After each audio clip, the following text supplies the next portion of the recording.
Hi folks, you're with Tacitus Today, your pushback channel, and thank you for joining this audio live stream. In this essay, I'd like to talk about, while mentioning the killing, the quite pointless murder of Charlie Kirk in the United States, while doing a talk at a campus, university campus. I want to talk more widely about, should we even be surprised at this sort of thing? The hatred that has for now many years, decades, been poured onto white people, particularly straight white men, the globalist propaganda machinery that controls, our courts, our education system, all the cultural places like museums and has infiltrated, the production of, say, history books and so on and so forth, along with, of course, the body politic, or much of it. I mean, who can forget how many times Joe Biden got up and said that anyone who attended the Donald Trump rally or any Donald Trump speeches was a Nazi. It was a Nazi rally. It was a Nazi gathering.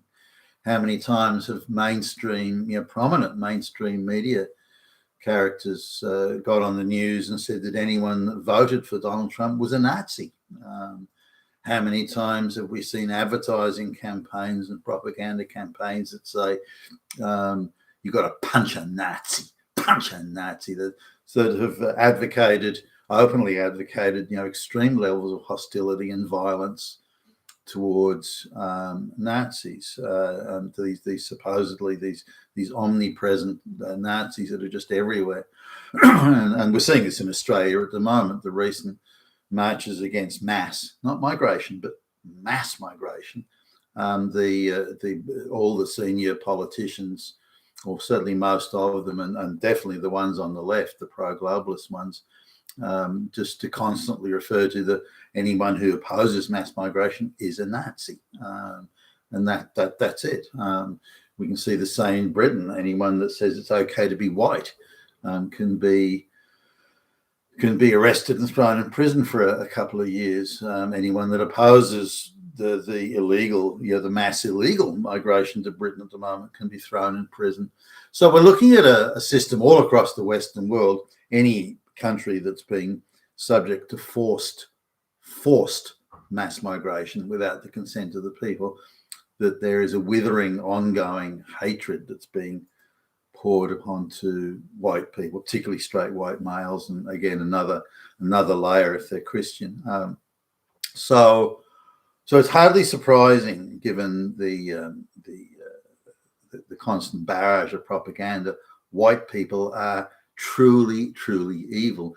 Even this came across in dramas like the West Wing, an American production about politics in the United States and about the president, that anyone that disagreed with gay, lesbian marriage was truly evil, inherently evil. So we've got a divide here where the people who support mass migration are virtuous beyond, the virtuous upon virtuous, and good people. And they don't have to explain why they support it or why they're in favor of it. They simply are, thus are simply good. But any who oppose it or even question the mass migration are inherently evil, beyond redemption. They are inherently evil. They make Hitler look like a choir boy because they're so evil. And this is propaganda, is again permeated, as I say, the education system, government, certainly the media. The media have certainly all been captured by the globalist machine here, and the courts as well. In the two-tier justice, a brown politician could say it's okay to slit the throats of those that disagree with him. People who might oppose mass migration, that's okay to slit the throats, and he gets let off. But somebody says it's okay to be white, and they'll get 2 or 3 years in prison. So that's the extent of the madness and the vice-like grip that these forces have upon us and have the narrative. And so, but white people are being, you look at any advertisement, say, a British advertising campaign, because there's been a rash of brown and black people harassing women in train carriages and on public transport generally in London. So the government decided, well, we're going to do something. We can't have women being oppressed. Whoa, let's do something. We stand up for women. So the advertising campaign features exclusively white perpetrators and exclusively brown and black female victims. The absolute and total opposite of the reality. The same goes for lack of respect for women. And there's been some Australian campaigns about that. And all the bad people, the ones that are showing lack of respect for women are all white. And the other men that are pulling them up and putting them in their place are all black. Again, the exact inversion of reality. And the list could go on. When it's in which schools are producing patriarchal misogynists, they go to some of the wealthiest private schools in Australia. But some schools that have hardly any white kids, where the problems really are, they don't even mention them. So it's constantly, it comes back to all white people are Nazis and deserve to be punished.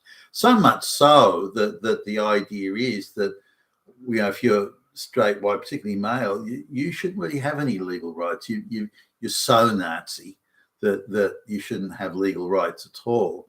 And really, you're guilty, ideologically, guilty before you get into court, whether it's the court of public opinion or it's actually a supposed court of law, that you've foregone all your rights because you're just so evil. Now, once you get that narrative running around, as it has been for quite some time, and again, you see it everywhere. It's not you can't not see it. You go into you pick up a school history book and it jumps straight into all the evil things that white people did and that uniquely did. Now, the amount of lies upon lies that they have to tell to push this narrative just demonstrates quite clearly that it's not true. If the facts are that white people are that evil, then you wouldn't need to tell lies. The facts would speak for themselves. But the fact is, but because there are so many lies, that it's untrue or a gross misrepresentation. But this idea that white people are beyond redemption, they're so evil, they're beyond redemption, evil that they have done and continue to do.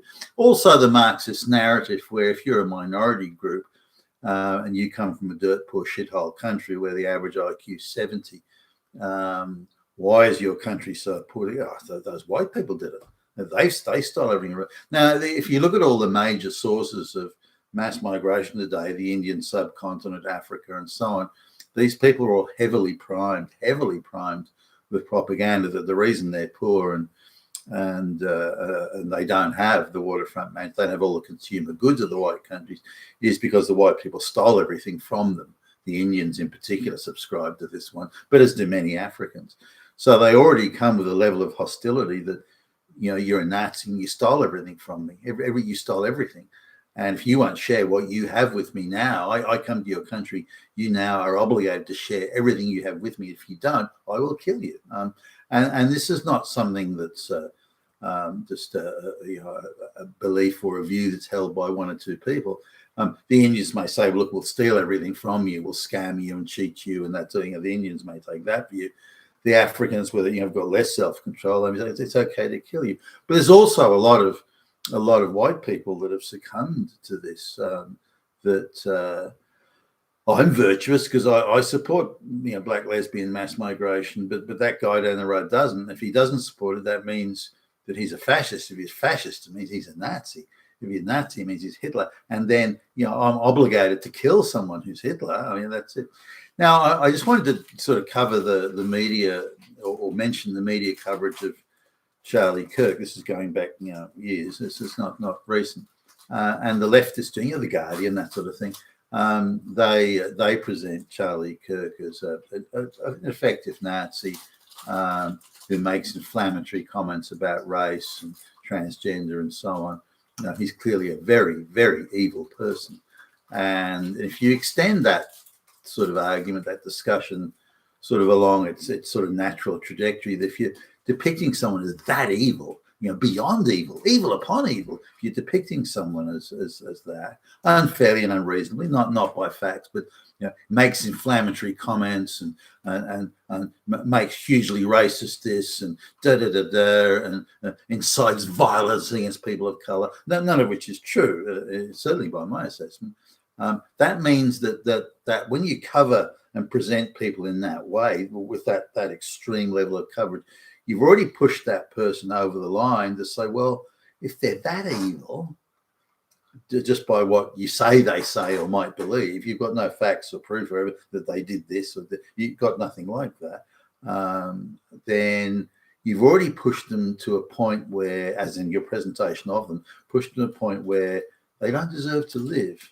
They should die if they're that evil, based on the propaganda presentation of how, you know, places, in my view at least, like The Guardian, present them, and other leftist journals. I'm not particularly singling them out.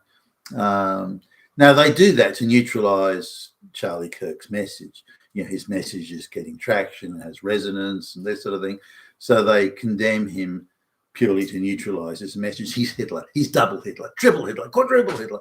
You know, he owns a million swastikas, and you know, that sort of presentation. But it also means that to those that can be affected by this message, and there are quite a few of them, then they would see this as, well, gee, someone that evil, it's kind of my duty to kill them. Like you punch a Nazi. I mean, I see it all over. You know, the media says it. My teachers at school have said it. At college have said it. At this and that. Everybody's saying that these people are terribly evil and they shouldn't even be allowed to speak or this. So I'm kind of doing a favor for everybody by killing this or that person. Or it could be, you know, as a white person in a train carriage, and all these white people taking everything from me. It's not that I've committed, you know, 15 armed robberies or something. Nah, that's not the problem here. The problem here is those white people. You know, why can't I have the waterfront mansion and the hot white chicks and so on? So I'll kill a white person, and then I'm fighting back. All I'm doing is sticking up for myself. That's all I'm doing is fighting back against those evil white people that everybody tells me everywhere all of the time are evil.